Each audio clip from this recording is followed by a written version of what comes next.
The goal of this presentation is to make the SLO process easier to understand. There is action required on your part following this presentation, so be sure to follow along.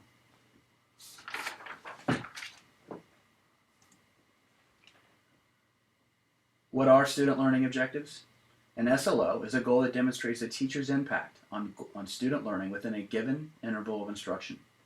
A measurable long-term academic target written by an individual teacher or a teacher team.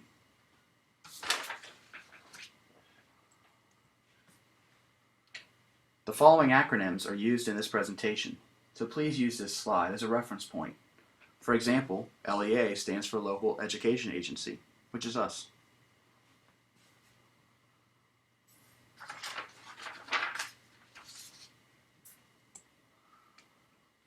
So where do SLOs fit in? Within the teacher evaluation, which is referred to as OTES, 50% is observation, 50% is now SLO, or value added.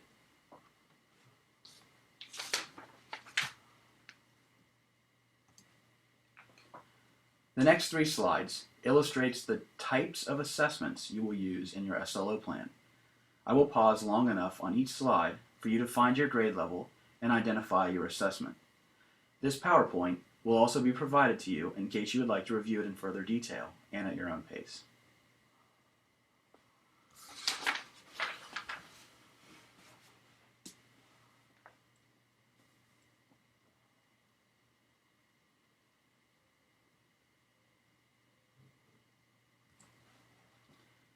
The grade level with asterisks are value-added grade levels.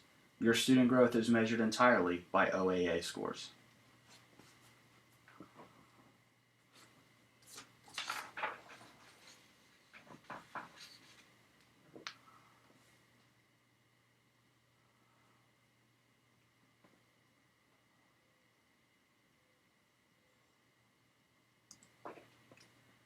This particular slide is for intervention specialists and high school teachers. Notice high school teachers will use teacher-created assessments, TCAs.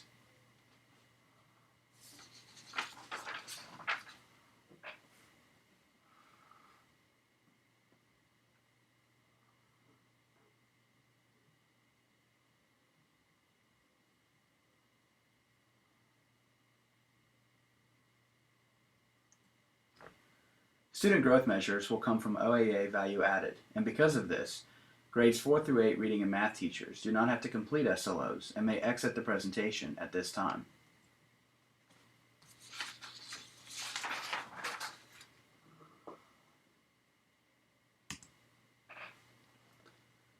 These are the 7 criteria for creating an SLO. You can access the template on the Ohio Department of Education website, which we hyperlink directly into this presentation. Again, the PowerPoint will be made available on the district website. You can also see samples by subject on the Ohio Department of Education website. SLOs must contain the following information: baseline and trend data, student population, interval of instruction, standards and content, assessments, growth targets, and rationale for growth targets.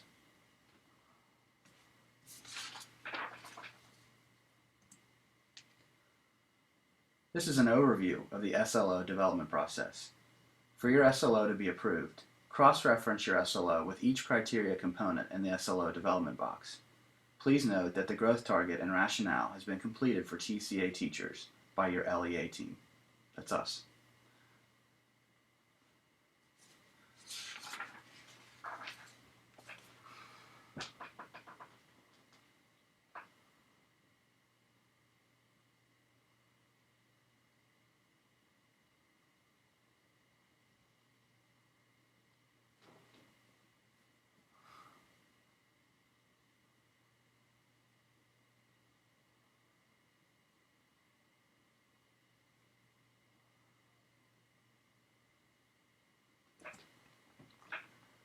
These growth targets are relevant for any teachers using vendor assessments.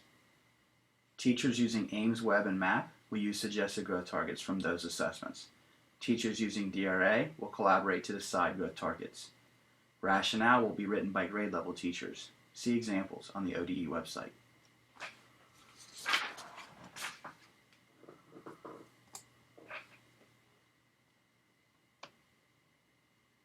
Your LEA SLO committee has created a spreadsheet that calculates growth targets based on the pre-test data and will evaluate your rank based on the post-test data. This spreadsheet will be made available to you. If you have any questions about the formula used, please contact Mike Day.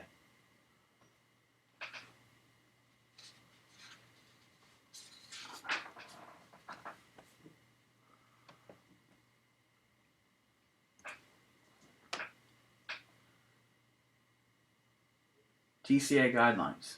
You need to work together as a grade level and/or department. They cannot be written independently. Pre and post tests need to be aligned and similar, but not the same test. They should include the I don't know student option, and each test needs to be graded on a 100% scale.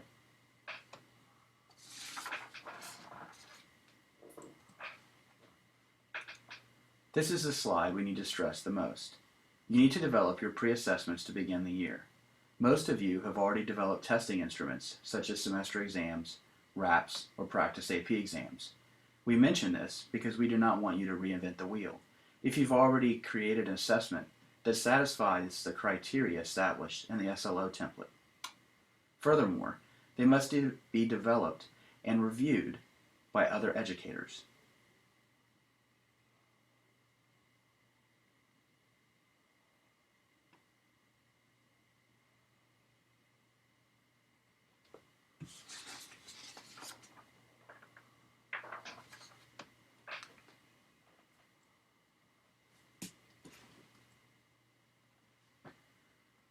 The post-test deadline depends on whether or not you're using a first semester class or your SLO or a year-long class.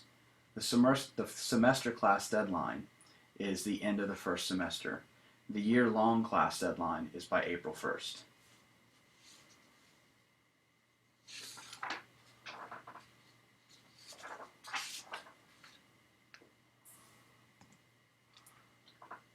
So what do you do with the data?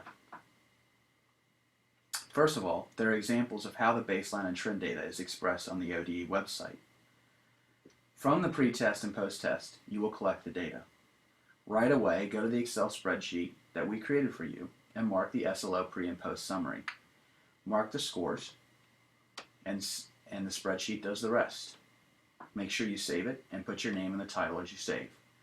Put the data on your SLO template in the category baseline and trend data.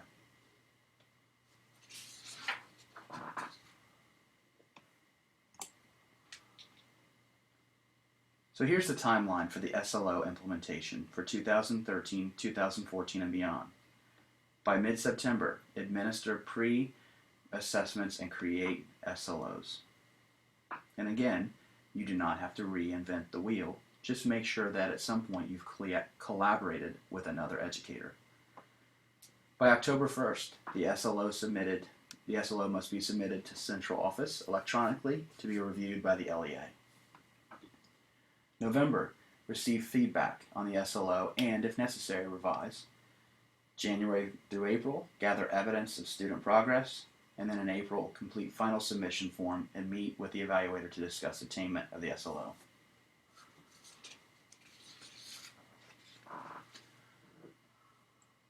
So now for some frequently asked questions. This process seems so complicated. Won't this take a long time? This is a new process for most teachers. It may take some time to write the SLOs, but working collaboratively with your department, you should be able to complete this during the timeline.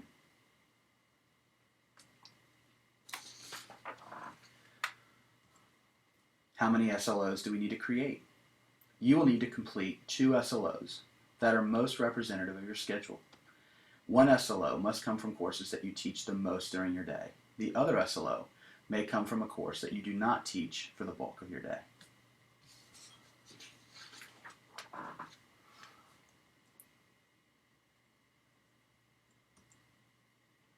I teach a semester-long class, so what would my interval of instruction be? The interval of instruction is the length of the course.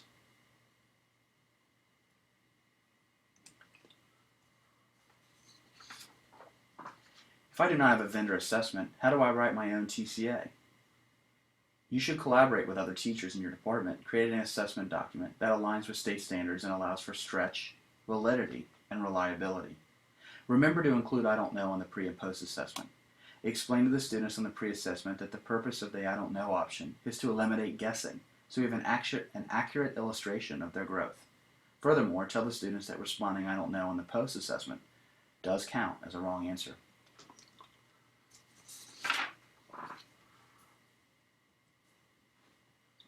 Can we use the same test for the pre and post?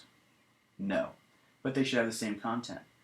Pre-test should include the answer I do not know as a choice, and the concepts should be aligned.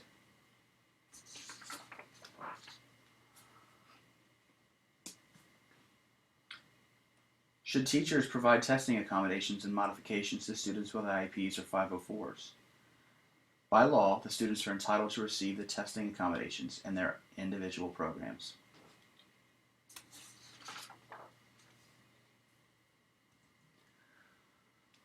Where can I get help with this? A couple different places. First of all, you can always contact members of your LEA team, which are listed here.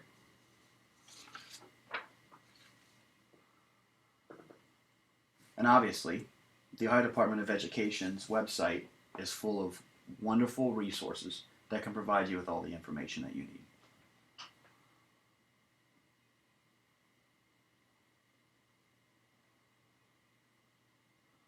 Thanks for watching, and again, the PowerPoint will be made available on the district website